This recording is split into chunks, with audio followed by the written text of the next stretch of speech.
యాగంటి నుండి మహానందికి బయలుదేరినప్పటి నుండి heavy rain, ఆ రెయిన్ లోనే మేము మహానందికి రీచ్ అయిపోయాము.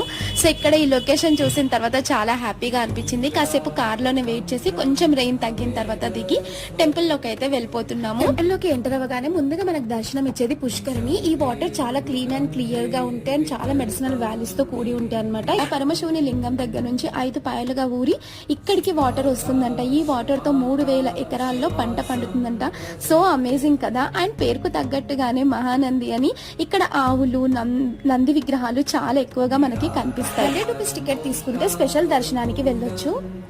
ఇక్కడ పరమశివుడు పుట్ట ఆకారంలో దర్శనం ఇస్తాడు. అర్లీ మార్నింగ్ 6:30కి ముందు గనక మనం వచ్చినట్టయితే నిజరూప దర్శనం ఉంటదంట.